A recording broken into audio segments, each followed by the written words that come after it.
મિત્રો, આજે આપણે મીનાવાડા દશામાના મંદિરના અને શારદાબાના ઇતિહાસની આજે આપણે વાત કરીશું કે દરેક મંદિરની પાછળ એક અનોખી કથા સંકળાયેલી હોય છે અને એવી જ એક અનોખી કથા મીનાવાડા મંદિરની પાછળ જોડાયેલી છે કે હાલના આ મીનાવાડા ગામની જગ્યાએ આજથી 700 વર્ષ પહેલા એક મોટું શહેર હતું અને આ શહેરનું નામ મીનળ હતું અને એ વખતે જે વાણિજ્ય વ્યવહાર થતો હતો, પણ એકવાર ભયંકર પૂર આવતા આ મીનળ નામનું આખું શહેર તણાઈ ગયું હતું અને આ શહેરની બહાર વર્ષો પહેલા નદીમાંથી પથ્થરની દિશામાંની મૂર્તિ મળી હતી અને પછી આ ગામનું નામ મીનાવાડા પાડવામાં આવ્યું હતું અને માં દશામાનું ધામ બન્યું. પણ 1995માં આ ગામમાં એક બનાવ બન્યો હતો અને મિત્રો, કહેવાય છે કે માત્ર 30 વર્ષ પહેલા આ મીનાવાડા ગામની માલકા એક દીકરીને માં દશામાં મળ્યા હતા અને આ બનાવના કારણે આજે આ મીનાવાડા ધામ પ્રસિદ્ધ થઈ ગયું છે. તો શું હતો એ બનાવ? તો આવો જાણીએ શારદાબાના ઇતિહાસ વિશે. તો મિત્રો, હજી સુધી ચેનલને સબસ્ક્રાઇબ ન કરી હોય તો સબસ્ક્રાઇબર કરી નાખો. મીનાવાડા ગામમાં મણિભાઈ કાળુભાઈ ચૌહાણ અને એમની પત્ની જશોદાબા રહેતા હતા અને એમની એક દીકરી જેમનું નામ શારદાબા છે, જેઓ ખૂબ જ ગુણવાન, ધાર્મિક અને ભક્તિમય હતા. શારદાબા દશામાની ભક્તિમાં લીન રહે છે અને તેઓ દિવસ રાત દશામાની પૂજા અર્ચના કરે છે. હવે એવામાં જ દશામાના વ્રત આવે છે અને એમના ઘરે માં દશામાને દોરા લવાય છે અને ત્યારે એમના માતાને જોઈને એમને પણ દશામાનું વ્રત લેવાનું મન થાય છે અને એમની મનની વાત પોતાની માતાને કહે છે કે માં, મારે પણ તમારી જેમ દશામાના વ્રત લેવા છે. હું પણ દશામાના વ્રત કરવા માંગુ છું. અને ત્યારે એમના માતા કહે છે કે દીકરી શારદા, તું હજુ ઘણી નાની છે. જ્યારે તું મોટી થઈ જા ત્યારે માં દશામાના વ્રત કરજે. તારાથી આ નકોડા ઉપવાસ ન થાય દીકરી. અને ત્યારે શારદામાં કહે છે કે હા, હું હજી નાની છું તો શું થઈ ગયું, મને શ્રદ્ધા છે, હું ઉપવાસ કરી શકી. અને ત્યારે શારદાબાની માતા કહે છે કે દીકરી શારદા, તારે ઘરના કામ અને ભેંસોને ચરાવવાનું કામ છે કે જો તું આ નકોડા ઉપવાસ કરીને તો ભેંસો ચરાવવા કોણ જશે? અને એવામાં આ બાજુથી એમના પિતાજી લાકડા કાપીને આવે છે. ત્યારે શારદાબા કહે છે કે બાપુજી, મારે દશામાના વ્રત કરવા છે પણ માં મને ના પાડે છે. ત્યારે તેમના બાપુજી કહે છે કે દીકરી શારદા, હજુ તું નાની છે, જ્યારે તું મોટી થઈ જા ને ત્યારે રહેજે કે ચાલ દીકરી, હવે તું દૂધ આપીને આવ. અને ત્યારે દીકરી શારદા દૂધ આપવા જાય છે અને એક ઝાડ નીચે બેસી જાય છે અને કહે છે કે મારી વાત તો કોઈ સાંભળતું નથી. અને દશામાને કહે છે કે હે માં, કાંઈક રસ્તો મને બતાવો. અને એવા જ સમયે એમના ગામની એક બહેન આવે છે અને કહે છે કે શારદા દીકરી, હજુ તું દૂધ દેવા કેમ નથી આવી? ને શારદાબા કહે છે કે મને કાંઈ સમજાતું નથી, મારે દશામાના વ્રત કરવા છે પણ મને બધા ના પાડે છે અને કહે છે કે તું હજુ નાની છે. અને ત્યારે એ બેન કહે છે કે શારદા, તું ઉદાસ થતી નહીં, ચાલ મારી સાથે મારા ઘરે. મેં પણ દશામાના વ્રત લીધા છે, હું તને દશામાની વાર્તા સંભળાવીશ. અને ત્યારે શારદાબા તેમની સાથે હાલી નીકળે છે અને આ બાજુ એમના માતા પિતા વાટ જુએ છે કે દૂધ આપીને શારદા હજુ કેમ નથી આવી. અને એવામાં શારદાબા આવે છે અને એમના માતા પિતા પૂછે છે કે દીકરી શારદા, એટલી કેમ વાર લાગી? એટલે શારદા કહે છે કે બાપુજી, રાવળ કુટુંબના ઘરે પણ દશામાના બેસણા છે અને ત્યાં જ માં દશામાની વાર્તા સાંભળવા બેસી ગઈ હતી. અને પછી માતા પિતા કહે છે, દીકરી શારદા, ભલે હવે તું ભેંસો લઈને સરાવી આવ અને આ લે ભાતું લઈ જા.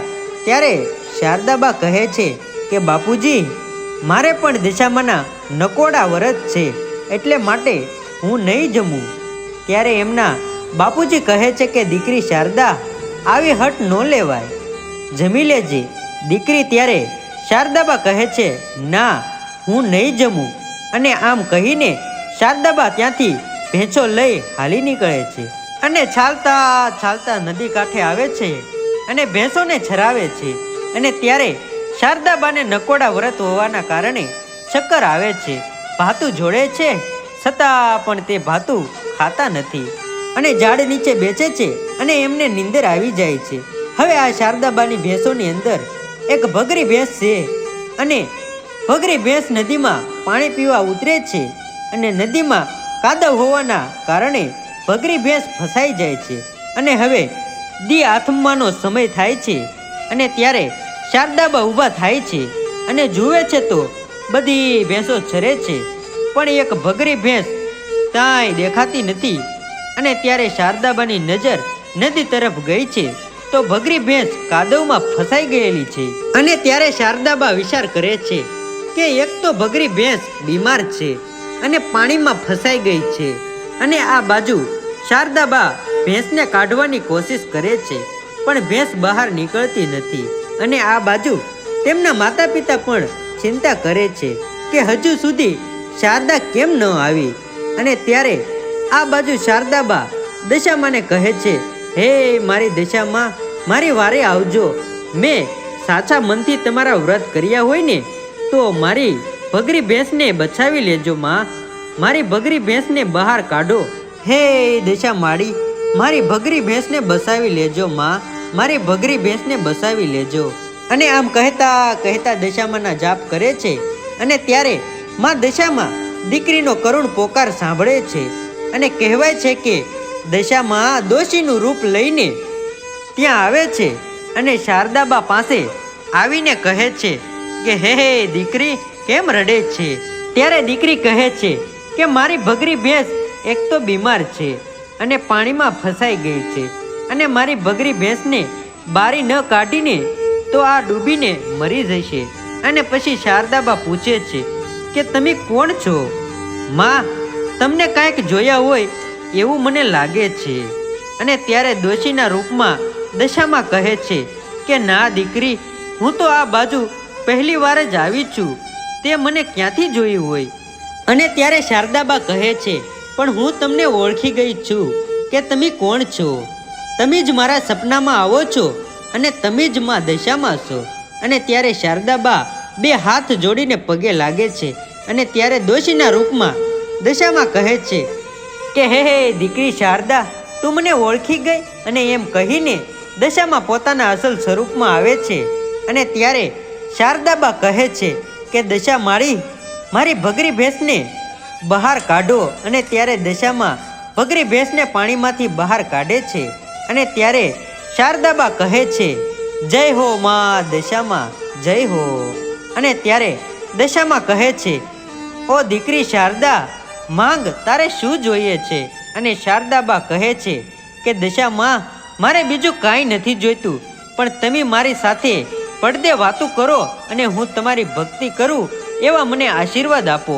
અને ત્યારે દશામાએ આશીર્વાદ રૂપે એક છુંદડી અને ત્રિશૂલ આપે છે અને કહે છે કે દીકરી શારદા, આ લે.